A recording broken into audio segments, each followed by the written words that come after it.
You know, for pretty much all of human history, dreams were a total mystery. But what if someone told you they'd cracked the code? Well, in 1900, one man claimed he did exactly that, with a book that literally changed how we think about our own minds. So, let's get into it. We're going to decode Sigmund Freud's incredible work, The Interpretation of Dreams. And just to show you how important this was, listen to what Freud himself said. He wrote that whenever he felt kind of lost in his work, whenever things got complicated, it was dream interpretation that helped him find his bearings again. For him, this wasn't just one of his ideas. It was the bedrock, the foundation for everything else. And for this explainer, we're going right to the horse's mouth. What you're looking at here is a digitized version of the 1913 English translation.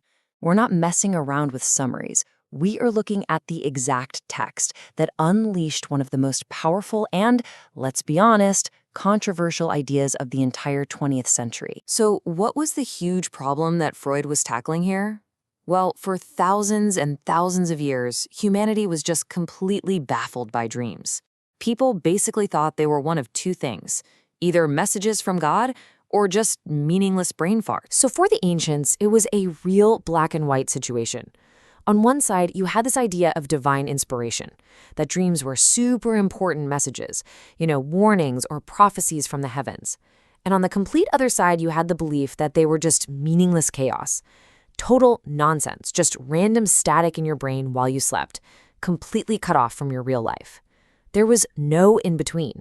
Nothing. And this is where Freud just blows the whole thing up. He comes in and offers this radical third option. He says, look, dreams aren't from the gods, and they're not random noise either. They are a deeply meaningful product of your own mind.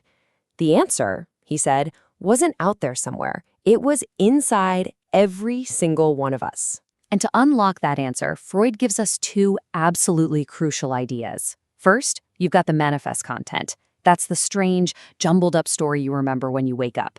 But, he says, underneath all that weirdness is the latent content, and that's the good stuff, the hidden real meaning of the dream, where all our secret wishes are hiding. So, what is this hidden meaning, really? Well, Freud's main argument is, believe it or not, incredibly simple. Every single dream is a wish being fulfilled.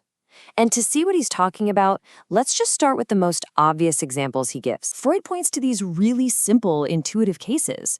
Like, if you're thirsty, you dream of gulping down a huge glass of water. He called it a dream of convenience because it keeps you from having to actually wake up and get a drink. He even used his own kids as evidence. His little boy was told he couldn't have any more cherries, so what does he dream about? Herman, eat up all the cherries. And his baby daughter, Anna, just 19 months old, after having to fast for a day, mumbles in her sleep about strawberries and huckberries. It's pretty straightforward, right? So from these simple observations, Freud makes his big revolutionary claim. He states it boldly with no room for doubt.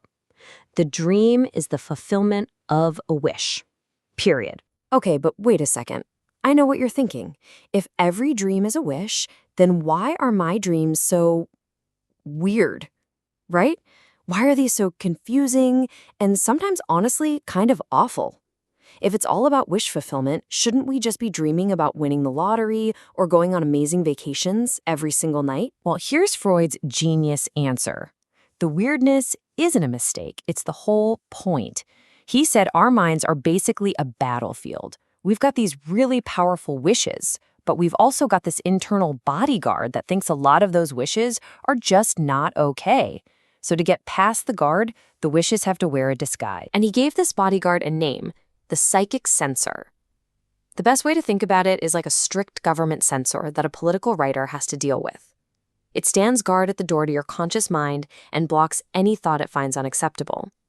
So for a forbidden wish to sneak past, it has to be twisted and distorted into something that the censor won't even recognize. So how does this whole disguise thing happen? Through what Freud called the dream work, and it has two main tricks up its sleeve. The first is condensation. That's where a bunch of different ideas or people or memories get all mashed together into one single dream image. The second is displacement. This is where the real emotional punch of the wish gets moved from something important onto something that seems totally random and insignificant. All right, theory is one thing. Let's see it in action. To really get a feel for this, we're going to walk through how Freud decoded one of his own most famous dreams, the dream about Irma's injection. Okay, so first, let's look at the manifest dream, the weird story on the surface. Freud dreams he's looking at his patient Irma. He sees a white patch in her throat, scabby stuff on her nose. Then his friend Dr. M pops up with a weird diagnosis. Then another colleague, Otto, shows up and gives Irma a sloppy injection with this bizarre-sounding chemical, trimethylamine. I mean, it's just a totally confusing mess, right? And this is where the real detective work begins. Freud starts picking apart this mess, and suddenly, every bizarre image becomes a clue. So Irma is still sick in the dream. What's that about? Well, it's his mind wishing, see, it's not my fault she isn't better. It must be a physical problem. And that weird chemical, trimethylamine, turns out it's a clever nod to a friend who actually backed his controversial ideas. And then you have Otto giving a sloppy injection. Bam! That's the mind screaming, it's Otto's fault. He's the careless one, not me. The whole thing, Freud saw, was built around one single, powerful, and kind of self-serving wish. The wish to be completely free of any blame for his patient's condition. As he put it himself, when the work of interpretation has been completed, the dream may be recognized as the fulfillment of a wish. That whole bizarre dream was just a really elaborate disguise for that simple desire. So, what's the big takeaway here? Why did this all matter so much? Why did decoding dreams become like the central pillar of psychoanalysis? Because for Freud, it cracked open a door to a hidden world inside of us. And that gets us to the absolute heart of it.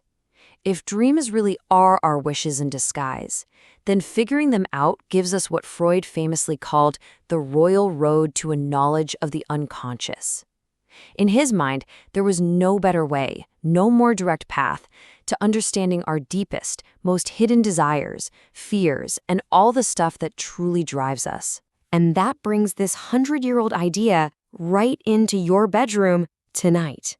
Because if Freud was right, if every single dream you have is the fulfillment of a wish, it makes you wonder, doesn't it? What are you wishing for tonight?